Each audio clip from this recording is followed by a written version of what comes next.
Inside a tense Michigan courtroom, a man faces justice after terrifying Facebook threats shook an entire community. The judge, victims, and defendant collide in a chilling sentencing that exposes how dangerous a single message can become. And we are set today, you may have a seat. We are set today for a plea and sentence. I know we tried this back on the 22nd, and some questions came up, in particular, the possibility of double jeopardy. I have reviewed and done my own research. I don't believe that applies here, but I'll leave it up to counsel to argue otherwise if they feel as though that's necessary. Mr. Hartel? I don't feel additional allocution on that is necessary, Your Honor. Ms. Carey? Nor do I. All right. So it's my understanding we have a... The session begins with a no contest plea. The defendant, Jamie Moore, admits the evidence is overwhelming without saying the word guilty. The deal saves him from further charges, but the courtroom knows his words carried real consequences. And my understanding is that the defendant will plead no contest to all counts as charged. Is that correct? Yeah.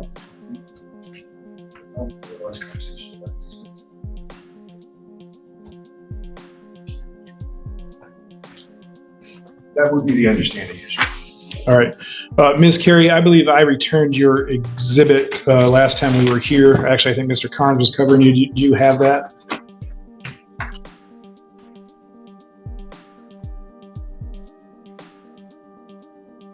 Mr. Moore, while she's looking for that, will you please raise your right hand? You solemnly swear or affirm the testimony you give today will be the truth, the whole truth, and nothing but the truth. Yes, sir. All right. It's my understanding then that you'll be pleading no contest to all counts 1 through 4. Count number 1 being computers using a crime to commit an offense with a maximum imprisonment of 1 year or less. That is a 1-year misdemeanor and or a $5,000 fine, reimbursement to the government for expenses incurred, and consecutive sentencing may be imposed for the underlying conviction. In count number 2, you'll plead no contest to telecommunications malicious use. Regarding Ms. Carla Filkins, that is a 6-month misdemeanor and or a fine of $1,000. In count number 3, you'd plead no contest to telecommunications services malicious use. Regarding Marcus Pescia, that is a 6-month misdemeanor and or a fine of $1,000. And then in count number 4, it is alleged, you would plead no contest to telecommunications malicious use in regards to Renee Pescia. That again is a 6-month misdemeanor and or a fine of $1,000. Is that your understanding of how the case will be resolved today? If I may, Your Honor, just to reiterate, there's also the agreement that the other cases would not be pursued. Correct. Thank you for that. And so the judge outlines 4 counts, including malicious use of telecommunications. Each message Moore sent wasn't just angry typing, it was violent, targeted, and designed to instill fear. Victims brace themselves as the court reads his threatening words aloud. Additionally, there will be no charges arising out of the Wexford County Police Report 83-25-00625 or the City of Cadillac Police Report. Ms. Carey, do you have that number? It ran into other letters on my sheet and I can't read what it says. I know it's a 25, I want to say 804 maybe?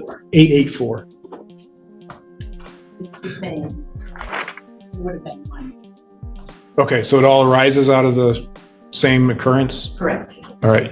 Mr. Moore, is that now your understanding of the plea agreement? Yes, sir. And is that a full and accurate recitation of the plea agreement? Yes, sir. And I know we went through this last time, but I still need to cover it today. Did you read and sign the advice of rights form, talked about your rights to an attorney and your rights to a trial? I did, yes, sir. Did you understand those rights? Yes, sir. And do you understand that by entering a no contest plea today, you'll be waiving those rights and you won't have a trial of any kind? Yes, sir. Has anybody promised you anything in order to get you to plea today other than the agreement? No, sir. Has anybody threatened you in order to get you to plea? No, sir. And is it your own free choice to plea today? Yes, sir.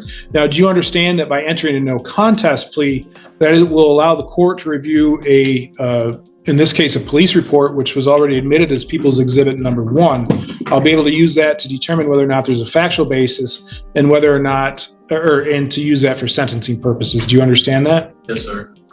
Additionally, the reason for the no civil liability.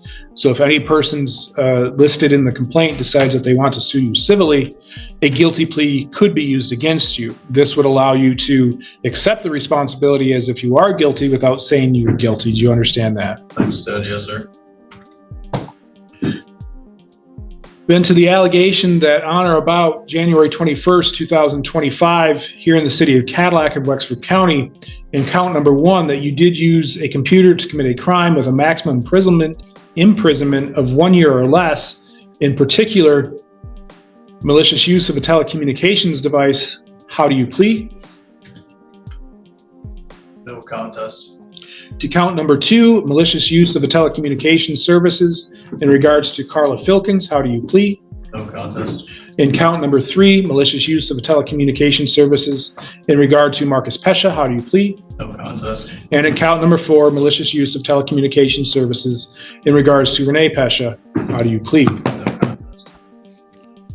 Last time we were here, I had the opportunity to review People's Exhibit number 1. Counsel, do you believe that People's Exhibit number 1 forms a factual basis in which to accept the plea, I do. Yes, Your Honor. and that the court rules have been complied with?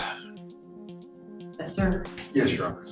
As does the court. I find the plea is knowing, voluntary, and accurate.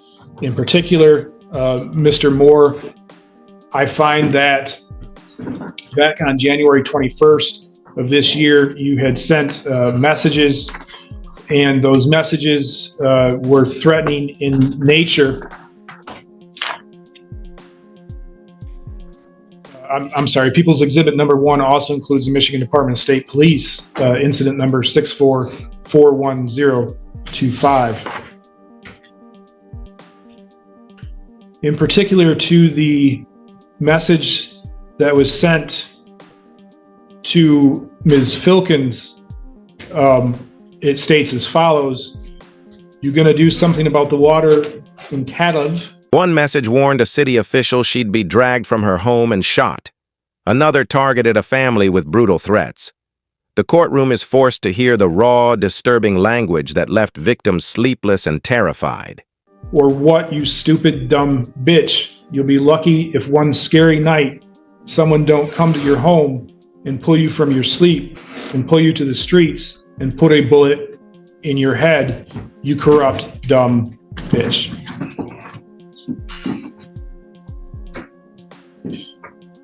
Additionally, there was a message sent to Mr. Pescia that says, "Just seen your wife recording city council meetings on Facebook. You, sir, and your dumb little bitch of a wife should be pulled from your house while you sleep and a bullet put in your head. You're scumbag, corrupt loser, bitch who should be shot dead in front of the whole community of Cadillac just to show an example. Your wife is a scumbag, corrupt loser, or bitch too, you stupid fat fuck." I apologize for the language that was used, but I believe it's appropriate to place that language on the record to get the defendant's full intent when sending those messages. It's also my belief, based on the reading of the reports, that those had come in through a Facebook Messenger, which would meet the requirements for use of a computer to commit the crime. And additionally, I also find that these messages were sent to or regarding all persons involved, and that all persons involved would have seen these messages, and that they were sent with the intent to terrorize, frighten, intimidate, harass, or disturb the peace of each of these individuals. Additionally, I find that based on my reading of the report and by defendant's own admission, let me just find this here.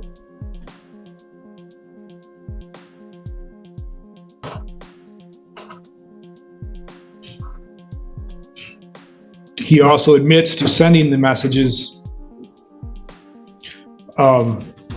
and classifies them as an emotional overreaction, but had no plan to follow through with the threats. While he had no plan to follow through with the threats, at least as he describes, I do find that based on recent case law arising out of the Michigan Court of Appeals and the Michigan Supreme Court, I believe that these messages do show the intent of sending the messages was to threaten, terrorize, harass these individuals, and that the defendant knew that when sending those messages, that is the effect that they would have. As such, Mr. Moore, I find you guilty in count number 1 of using a computer to commit a crime with a maximum imprisonment of 1 year, which is a telecommunications services malicious use. Count number 2, telecommunications services malicious use regarding Ms. Filkins. Count 3, telecommunications malicious use regarding Marcus Pescia. And count 4, telecommunications malicious use regarding Renee Pescia. I also find that the interests of justice are well served in allowing the defendant to enter a no contest plea, in that a guilty plea could be used against him in a potential civil liability case. I also find that the plea is knowing, voluntary, and accurate.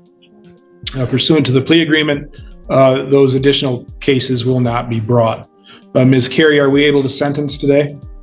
We are, and I have 2 of the victims here who would like to speak. All right.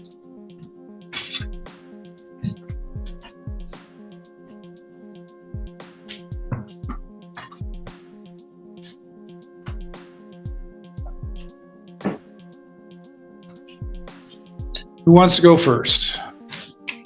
Mr. Pescia, could you just state your name for the record, please?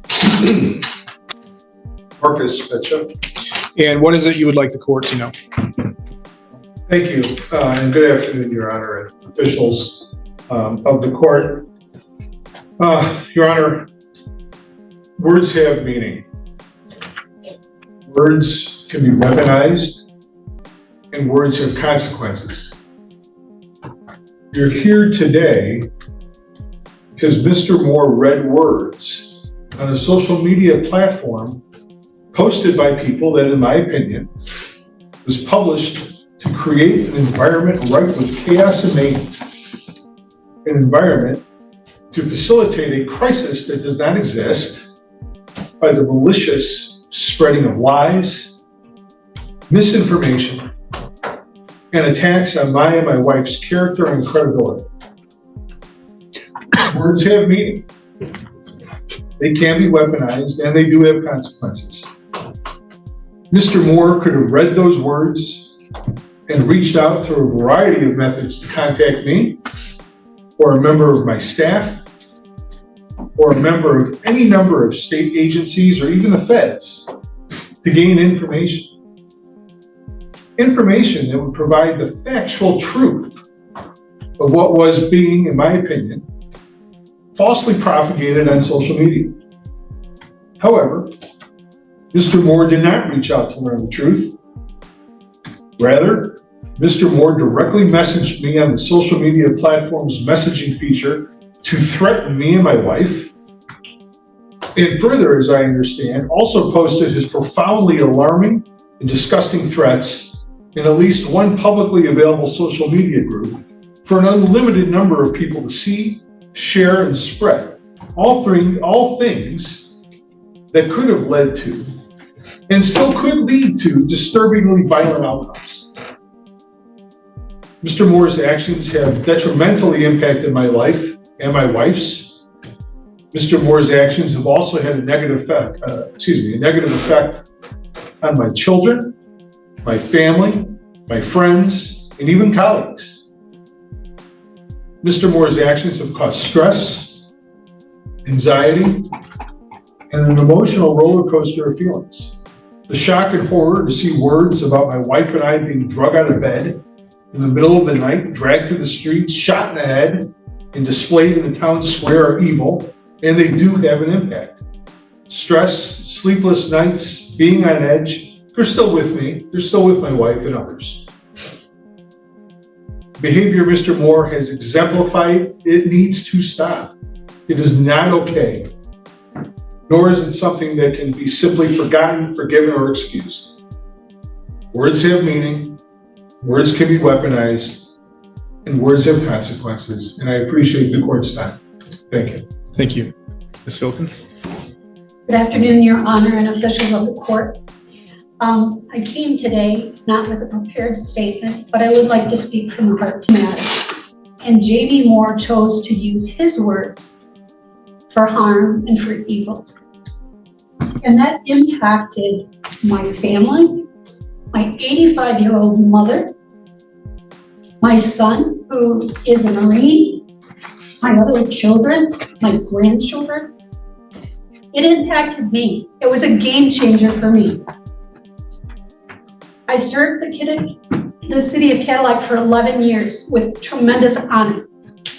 But when I received a death threat for caring for my community over things that Mr. Moore read on Facebook and other social media that weren't necessarily true, people were just putting their words out there because that's what they can do on social media. And on January 21st, the very first thing before I walked out of the house that morning, I received that message from Mr. Moore on Facebook chat. And I was terrified. I called my husband home.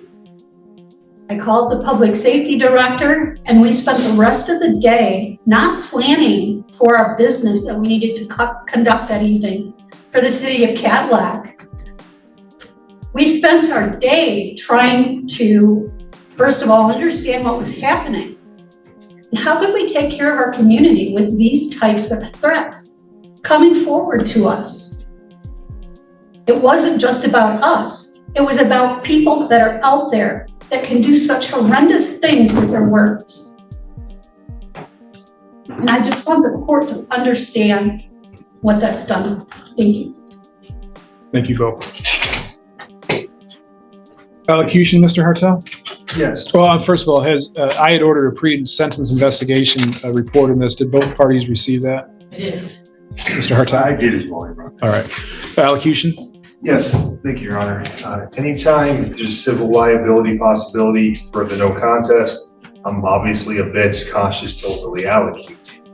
However, I have had discussions with my client quite a bit about the situation. I would ask the court to equally factor in the goals of whatever punishment is given today. I believe that with supervision, any concerns the court may have for education of my clients, public safety, can be incorporated into terms of that probation. I realize that recommendation for a jail sentence was in the PSI, and the reasoning was explained in there as well. I certainly ask the court not to give a higher amount than was recommended in the PSI. I realize the court could, but I would ask the court still to consider just probation in this situation. I believe my client has done well on bond. I know there was some concerns that the people had mentioned that were being dismissed as part of this plea. We have our own position on whether he was or was not guilty of those particular things. I'm glad they're dismissed. You don't have to worry about it. My point is, he's always come to court. He reported to the PSI on time. He's a hardworking individual. In fact, I'm very proud to be able to say this part because I was proud of him when I saw it. He came straight from work to that PSI interview. He lives in Roscommon. He was still wearing paint-covered pants and other clothing covered in work materials. He was a bit embarrassed. He didn't want to shake my hand. And I thank him for not getting me covered in paint, but he's that dedicated both to doing what the court needs him to do and providing for his family, being a hardworking, productive member of society. I have no idea if the underlying inflammatory situations were true or not. I know there were some statements about that as far as concerns in the community for what may have sparked the exchanges. But that's not what we're here for today. We're here because of the plea that was taken. And I would ask the court to factor in the factual basis with the no contest included the part where my client told law enforcement that he did not have the intent to actually follow through. I realize that doesn't change. Victims speak with heavy voices. They describe stress, fear, and lasting trauma caused by Moore's threats. Children, spouses, and even elderly family members live in fear. Their words remind the court that online threats spill into real lives. Elements to meet the factual basis for the plea that was taken. But stuff is on a scale. If somebody authentically was trying to harm people, I don't doubt that that would be something the court should additionally factor in. I just asked the court to factor in. That does not appear to have been the case here for the appropriate amount of weight for that. My client has made a written statement that he would like to say to the court when the time is appropriate. I went over it with him. I believe it's appropriate for him to say to the court. He does have family here for moral support. They have been supportive of him throughout these procedures. I don't doubt they would support him no matter what the court does for a punishment, but I know he wants to be there for his wife.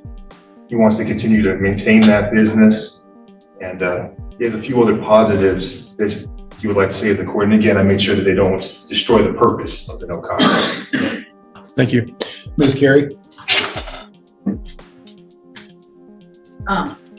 He was authentically trying to harm, and he did. Mr. Pesha and Ms. Filkins were harmed by that. Their families were harmed by that. As they told me, the community was harmed by that. They had to have extra law enforcement that day, work overtime, and come into work to make sure that they were safe. The city council meeting was canceled, and they had to have extra law enforcement present at those meetings because of this. As Ms. Filkins said, this was a game changer for her.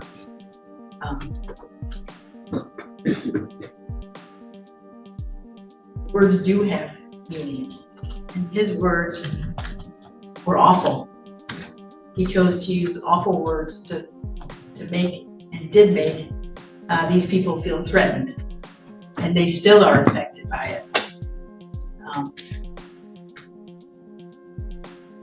When they receive those, they don't know what his intent is, that he didn't intend to follow through, or that he didn't use the word I as noted in the PSI.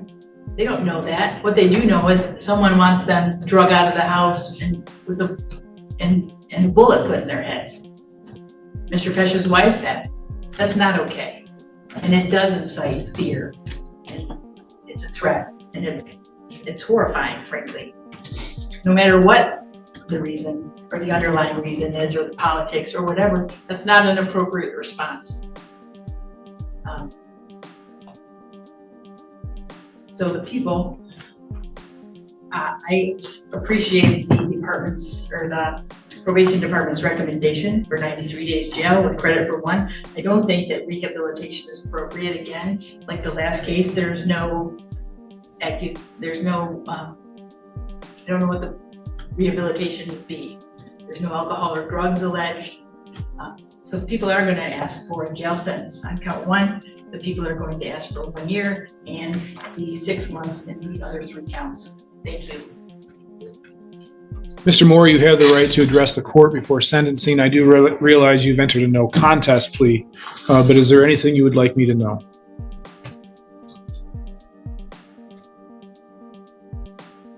I would just like to make a statement to the prosecutor, if that's okay. Direct it to me though, but I mean, look at me while you're doing it, but you can make your statement. Yeah, you're right. I don't disagree. What I said was wrong. The position I'm in is absolutely ridiculous. It's uncalled for. There are no excuses. I fell short being a man, being an appropriate member of society, and it's pathetic to say the least. Whatever sentence imposed here today will be met with peace and understanding. And I sincerely apologize to those involved, to the courts for the taxpayers' dollars being spent on the proceedings. Thank you. Thank you.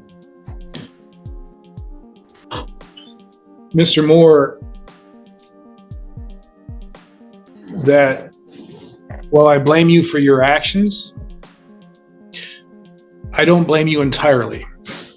There is a whole fraction on Facebook that is driving this debate, and they are doing nothing but fueling the fire, throwing allegations out there. I don't know if they're true. I don't know if they're not true. That's not for me to decide. But their actions on Facebook, and you are the perfect example, have created such a divisiveness in this community that I am almost afraid to admit that I am from, afraid's not the right word, ashamed to admit that I am from the city of Cadillac. I have lived here with the exception of 4 years my entire life. I am 5th generation of Wexford County. So for those that I refer to as the keyboard warriors who are out there throwing this stuff out there, shame on them, but also shame on you for biting the bait and doing what you did.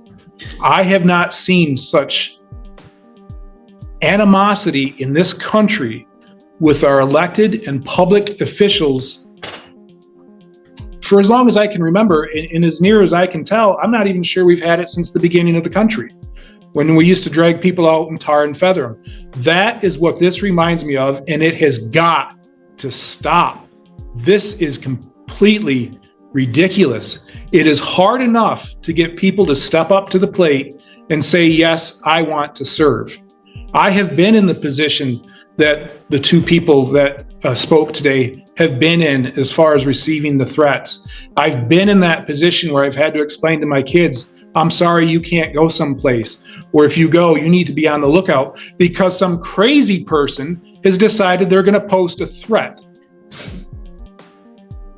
While I don't take my personal experiences into sentencing, I just want you to know that that is the impact that this is having. It is so easy for people on Facebook to just say what they want to say with absolutely no consequence. But unfortunately, or fortunately, depending on how you look at it, you have a consequence because you took it to the next level. And if you think about it, if the people who are putting this stuff on Facebook caused you to post what you posted, the next Defense argues Moore never intended real harm, claiming it was an emotional outburst. But the prosecutor and victims insist impact matters more than intent. The judge sees beyond excuses, focusing on the ripple effect reckless words can create. is that your post was going to make somebody follow through with your threats. Just follow the trail. And that's where this was going to wind up. Thankfully, that didn't happen. We have become so accustomed in you know, there's an old saying that your rights end where my nose begins. Everybody has the right to free speech, but you don't have the right to do what you did. It used to be that people could say what they thought in the privacy of their own homes or amongst friends. But now with social media, that has gone so much further, and people state which would normally be in public or in private conversations, they publish it for the entire world to see. Thousands and thousands of people see these messages, and thousands of people act on them. January 6th is the perfect example of that. But for the grace of God, nobody saw your message and acted with it. I have also read the pre-sentence investigation report that I had ordered. And what I've learned from that is, while you state here today that you take responsibility for your actions, what I've seen in the past, or at least how I interpret that, is that you didn't take actions for your previous incidents. The one you blamed on basically a corrupt law enforcement, and that's why you were charged with domestic violence. The fact remains, that case was resolved with domestic violence. I don't know if you pled. I don't know if you were tried. But the fact remains you were found guilty of that, regardless of whether or not there may have been a corrupt judicial system in the process.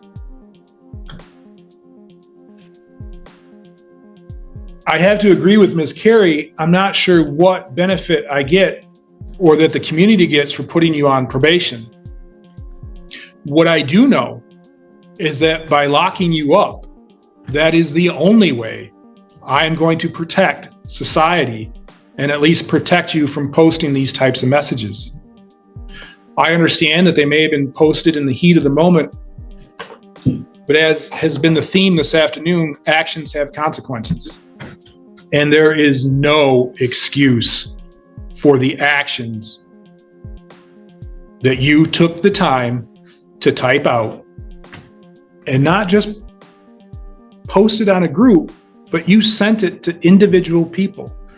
That took thought. You had to go out and type in those names to send them through Messenger. You would have had to have typed at least 2, maybe 3 messages in order to do that. That's not something that was just decided on a whim and I'm going to post my thoughts. That took thought.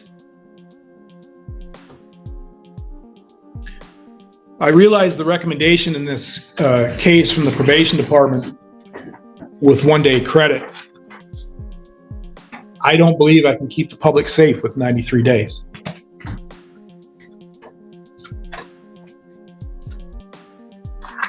As such, I impose the following sentences. For count number 1, using a computer to commit a crime for a misdemeanor of 1 year or less, I sentence you to 365 days. In counts 2, 3, and 4, those have a maximum of 6 months. I sentence you to the maximum. Those are to run concurrent with each other.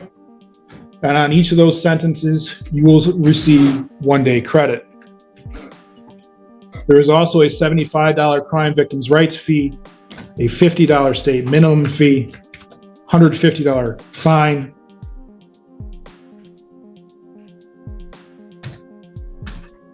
I'm going to change that. I'm going to do a $300 fine on count number 1. Waive the fines on the other counts. There will be a $150 court fee, $150 attorney fee,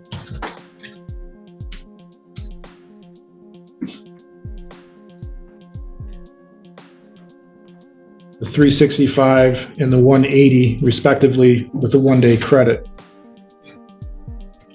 Mr. Moore, I hope you use this time to contemplate your actions, understand that your actions have meaning, and I also hope you don't use this time to fuel the fire, so to speak, and when you get out, go on a rampage. I'm not saying that you will, I just hope that you don't do that. Because jail hasn't been imposed, you have the right to appeal that decision. If you decide that you want to appeal that decision and cannot afford an attorney to assist you in that regard, you have 14 days to request the appointment of an attorney from the court. Additionally, any balance that remains unpaid for more than 56 days will have a 20% penalty assessed to that. Do you understand that? Yes, sir. Do you have any questions for me? No, sir. Ms. Carey, anything further? No, thank you. Mr. Hartel? No, thank you. All right, we are adjourned on that case.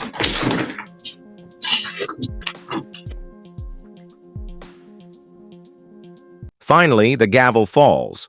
Moore is sentenced to a full year in jail. The judge warns that toxic online culture fuels real danger. Lesson clear: free speech ends where threats begin, and consequences always follow.